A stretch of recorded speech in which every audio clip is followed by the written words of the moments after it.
Welcome to day 4 of my series for healing whiplash and increasing neck mobility. Today I'm going to be working on the lovely Molly. Let's go ahead and get started. If you don't have time to watch right now, go ahead and save this video to your watch later and just watch whenever you get a chance. So we are at the point with our series where you should be starting to see a little bit less inflammation. And just keep in mind that I'm going to go ahead and walk these shoulders out as I talk. So we're spacing these out day 1, day 2 through the end of the series. And if somebody has more severe whiplash, I probably wouldn't work on them more than once a week. It just kind of depends. So let's just assume that this is at least the second or third week. And the inflammation should definitely start to be going down at this point. So I'm going to go ahead and grab my oil. And I'm going to focus quite a bit on these pecs and also the SCM. So I'm going to go ahead and just do a nice broad sweep over the areas that I'm going to focus on, so we don't have to keep going back for more oil.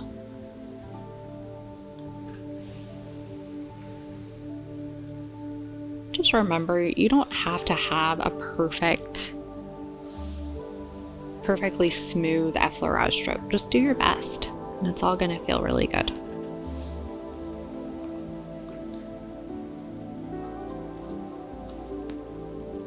And just let your hands relax as you do these effleurage strokes that are a little more, working around curved areas. You want your hands to be nice and relaxed, and you can kind of find an easier flow with everything. And I am going to land on the pec major, and I'm gonna just start close to that sternum,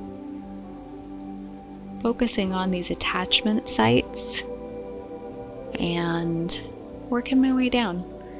And of course, I'm doing this because there's just a very small amount of swelling.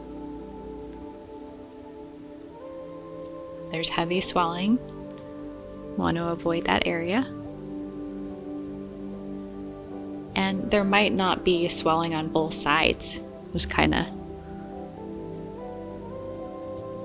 just listening to your instincts as you work.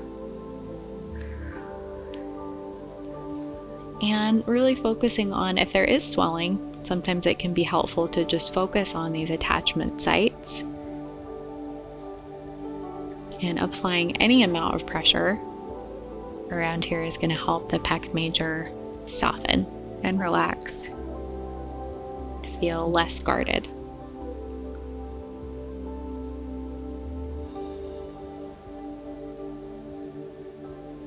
And it can feel really nice to just do a longer stroke down the pec muscle.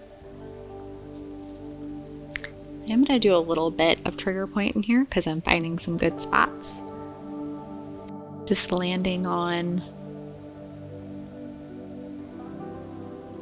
those pockets of tissue that are just have forgotten how to relax. Just getting these areas to not be so contracted, so tight.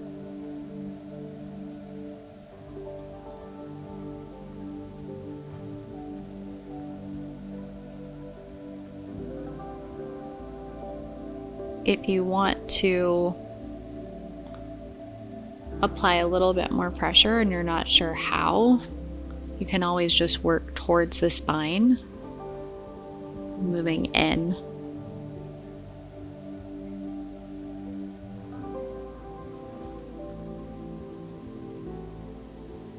And I'm going to go ahead and just shift So I'm working from the side of the table, and I'm going to start just going in a little bit deeper. And I'm going to stack my hands.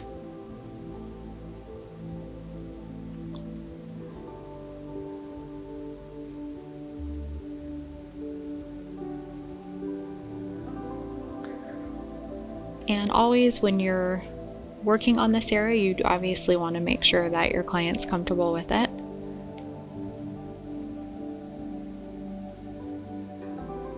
And bringing that stroke all the way into the shoulder, encouraging all that to relax.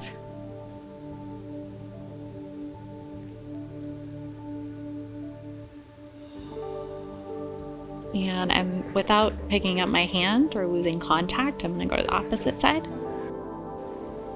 You're definitely going to feel a pretty big difference usually from right to left when you're dealing with whiplash. One side's going to be significantly more guarded and tight.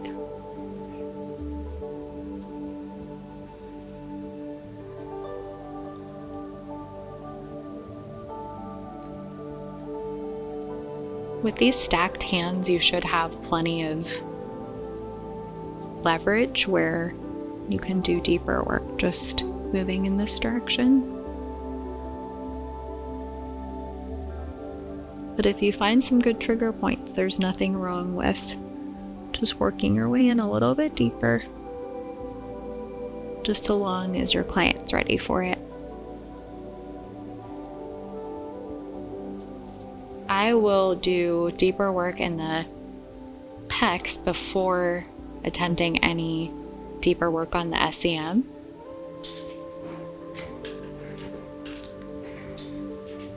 And I'm just going to relax my hand and bring that stroke into the shoulder.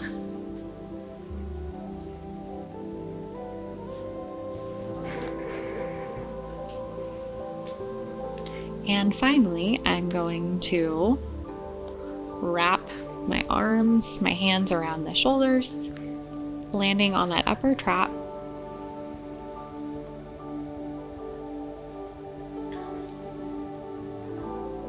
And just working my way towards the SCM and the scalenes, just warming everything up. Getting a pretty clear sense of just how things are responding to the work we've done so far. By day 4, you should be seeing some positive shifts, just keeping your expectations in check. Well, there's still a lot of work to do, but things should be feeling better. And this is all case by case.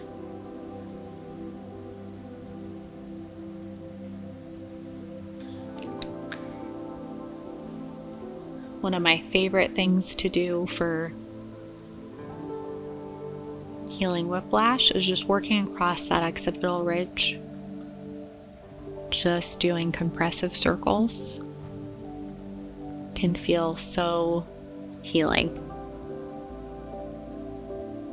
It's such a vulnerable area in a lot of ways that just something firm but soothing can feel so good.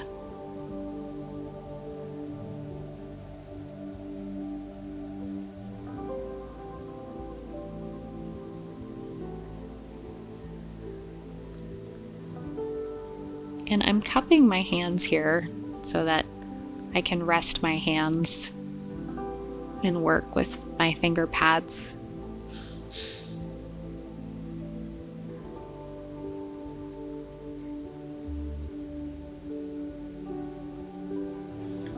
And I'm going to land on that mastoid process.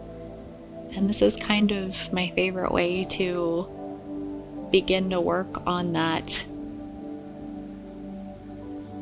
SCM, sternocleidomastoid muscle.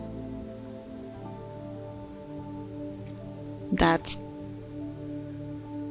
just, it's a tie between the SCM and the upper traps as far as kind of which muscles are most impacted by whiplash.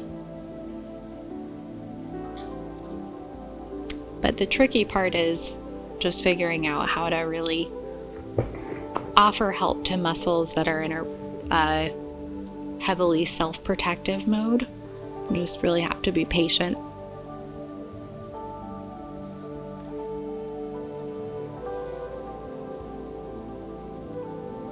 And a lot of the times, in these beginning stages, I'm thinking of how I can more indirectly help those muscles. If there's a lot of swelling, you don't really have a choice. And I'm just circling from the SCM into that upper trap, just kind of encouraging all of this to relax.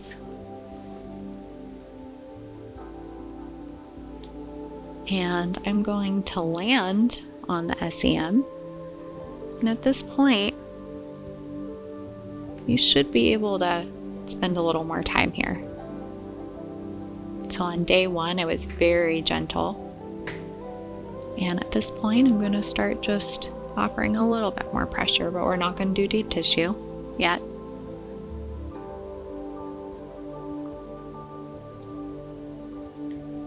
And it could be, on some clients with really severe whiplash, they're not going to be ready for deep tissue until day 15, or this series isn't going to be that long. I'm just saying there's no way to tell. All case by case.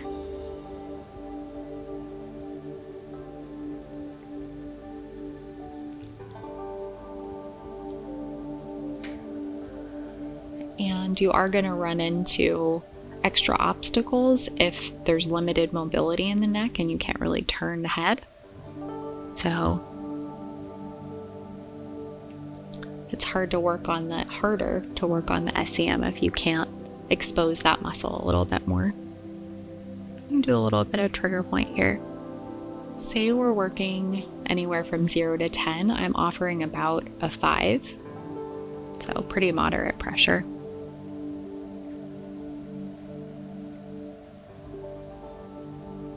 But, at this point, should be able to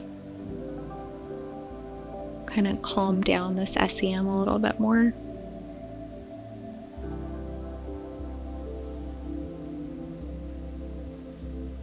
And just some compressive effleurage strokes in between that trigger point is really healing.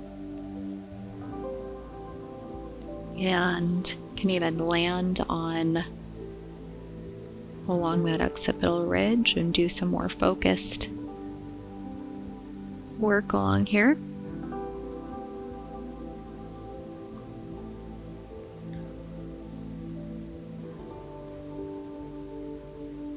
I am just doing the right side today. If you're doing this at home, I would encourage you to do both sides.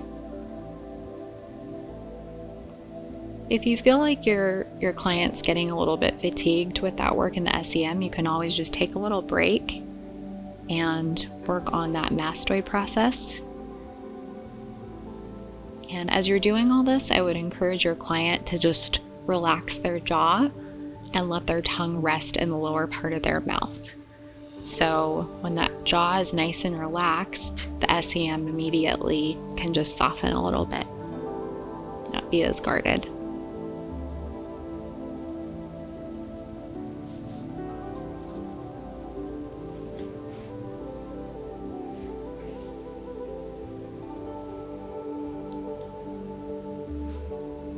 And I'm just gonna focus on that upper trap as well. Working from this angle, it's a little bit easier to access. This is a really non-invasive way to work on the upper trap. It still feels safe and protected.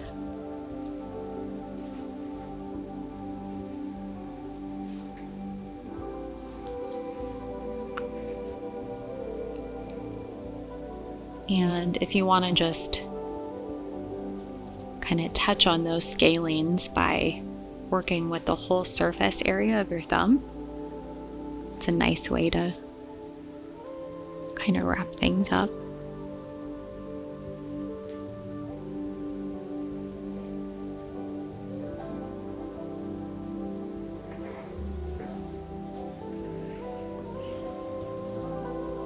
and just a nice full effleurage stroke.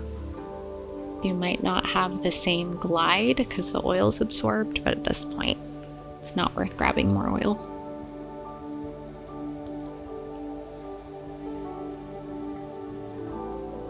And I like to always wrap things up by doing something for both sides. So just effleurage is kind of the perfect way to begin and end massages, I think. And just relaxed hands makes that effleurage stroke a little bit more flowy. And that is all for today. Thank you for joining us today. I look forward to seeing you for day 5 of my series. If you enjoyed today's video, you should check out our Patreon page. I look forward to seeing you there.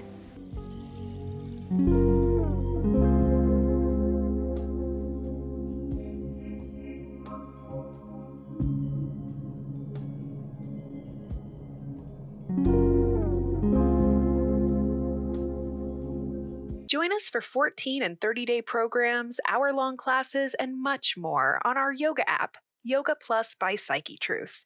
It's free to download and features a variety of wellness content, including yoga, fitness, Pilates, guided meditations, and interviews with dozens of wellness experts.